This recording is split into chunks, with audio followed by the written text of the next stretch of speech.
আশা করি দূর হবে। একবার প্রশ্ন করেছেন, আমি হেঁটে হেঁটে কিছু খাচ্ছিলাম, এমত অবস্থায় এক ব্যক্তি আমাকে বললো তোমার অভাব কোনোদিন যাবে না, এরকম ঠিক কিনা কথা? হেঁটে হেঁটে খাওয়া অবশ্য নাজায়েজ, কিন্তু তার মানে এই নয় যে নাজায়েজ কাজ করলে যদি কোনো কথা বলতে হয় তো শরীয়ত সম্মত কোরআন হাদিস থেকে বলতে হবে। হ্যাঁ, তোমার রুজিতে বরকত হবে না বা রুজি পাবে না, তাই এটা তো একটা গায়েবের কথা। রুজি পাবে, পাবে না, কমে যাবে, বরকত হবে না, এটা হচ্ছে গায়েবের কথা। গায়েবের কথা বললে কোরআন হাদিসের এলেম নিয়ে বলতে হবে, কোরআন হাদিসে এমন কথা নেই। সুতরাং এটি ভ্রান্ত কথা, বিদাতি কথা। তবে দাঁড়িয়ে খাওয়ার কোনো দলিল নেই জায়েজের, পান করার দলিল আছে, হ্যাঁ, কিন্তু খাওয়ার কোনো দলিল নেই। তবুও পান করাও হচ্ছে অনুত্তম, নাজায়েজ বলা যাবে না, হারাম বলা যাবে না, কিন্তু উত্তমের খেলাফ।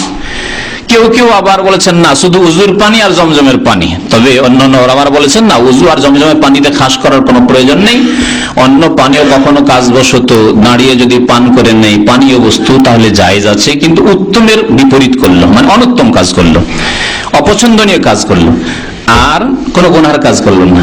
খাওয়া দাওয়া না নিষেধ করা হয়েছে। মুসলিম শরীফ হাদিসে আছে যে দাঁড়িয়ে খাবে না, যদি কেউ খায় তাহলে সে যেন বমি করে দেয়, তাহলে হাদিসে তাগিদ রয়েছে।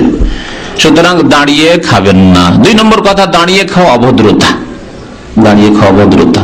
যদি এখানকার পরিবেশে পেপসি নিয়েছে, 7 আপ নিয়েছে আর রাস্তায় পান করছে আর চলে যাচ্ছে, রাস্তাতে খাচ্ছে আর চলে আইসক্রিম, কিন্তু আমাদের দেশ এখানে অনেক দাড়িওয়ালা করতেছে, আমাদের দেশে কোনো হুজুর ধরনের লোক কাজ করতেই পারবে না, শুধু পান খাওয়া ছাড়া, কারণ এটা অভ্যাস হয়ে গেছে। কোরআন হাদিস পড়াচ্ছে আর জর্দা হারাম খাচ্ছে, অভ্যাস তো হয়ে গেছে, কোনো আইব নয়, তাই না? আইব নাই। কোরআন হাদিস পড়াচ্ছে আর মুখ লাল করে অনেক সময় কিতাবের উপরে পিক পড়ে যাচ্ছে, কোনো আইব নাই। বেয়াদবি করছে, কোনো আইব নাই। কোরআনকে চুমো দিচ্ছেন, মুখে লাল লেগে আছে, চুমো দিচ্ছে কোরআন হাদিসকে। দেখেন, খারাপ কাজে অভ্যাস হয়ে গেলে ওটাকে ভালো লাগে, আসলে আসলে ভালো নাই কাজ, কিন্তু যেহেতু বদ অভ্যাস হয়ে গেছে সেই জন্য ভালো লাগছে। যেমন বেশি লবণ খেয়ে অভ্যাস যদি হয়ে যায়, তাহলে ওই বেশি লবণটাই ভালো লাগছে, অথচ লবণ আপনার জন্য ক্ষতিকর, কোনো লাভ নেই বেশি লবণ খেয়ে। তারপরে বেশি লবণ খেয়ে অভ্যাস ওটাই ভালো লাগছে। একদিন যদি কম লবণে কোথাও তরকারি পান, কি রান্না করেছে, ঘাস করে রেখে দিয়েছে, অথচ ওটাই ভালো। বিদাত করা যাদের অভ্যাস, তারপরে হারাম খাওয়া অভ্যাস, জর্দা খাওয়া অভ্যাস, পান খাওয়া অভ্যাস, মুখ লাল করা অভ্যাস, এই বদ অভ্যাসগুলি যাদের আছে, অনেকগুলি বদ অভ্যাস বলা যেত, অনেকগুলি নাজায়েজ, যেমন জর্দা নাজায়েজ, হারাম।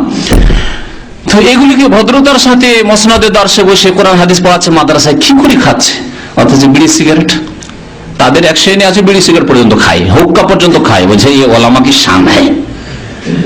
আমাদের এক ভাই এখানে ছিলেন, মতিউর রহমান ভাই, ঢাকায় চলে গেছেন, আল্লাহ তাআলা হেফাজতে রাখে আর দাওয়াতে তৌফিক দেয় তাকে। তো ওনার আত্মীয়রা দেওবন্দে আছে, পড়ায়, সাক্ষী, সে নিজে বলেছে এরকম দার্সে গত 1 বছর আগেই, ঠিক না? শুনেছেন, অনেকে শুনেছেন আপনারা। ওর আত্মীয়রা কিছু মদারেসও আছে, মানে কলকাতায় বাড়ি, ওরা আবার ওই হিজরত করে ঢাকা চলে যাওয়ার লোক। তো ওদের যারা বংশ থেকে গেছে, হাওড়ায় থেকে গেছে, এরা আবার ওই দেওবন্দে এসে অনেকে শিক্ষক মদারিস হয়ে আছে। তো বলছে যে ওরা অনেক ছাত্র আছে, অনেকে শিক্ষক আছে, হুক্কা খায়, সকালবেলা দেখছে হুক্কা খাচ্ছে, হুক্কা খেয়ে হাদিস পড়াইতে, ফেকা পড়াইতে বসে, হেদায়া পড়াইতে বসছে।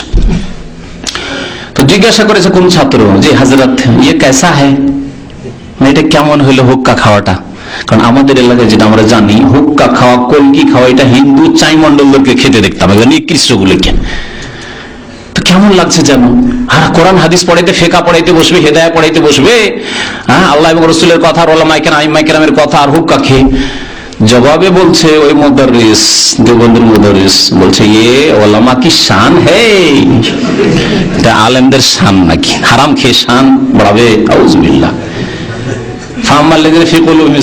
অন্তরে বক্রতা আছে। আমাকে একটা সুপারি চাবাইতে অভদ্রতা, মানুষের সামনে একটা কিছু খেতে অভদ্রতা লাগে, কেমন করে ওকে ওই হুক্কা খেতে বলে আমাকে শান হয়ে যায়, আশ্চর্য কথা। অন্তরে যখন মানুষের বাঁকা হয়ে যায় তখন এইরকম কথাবার্তা বের হয়।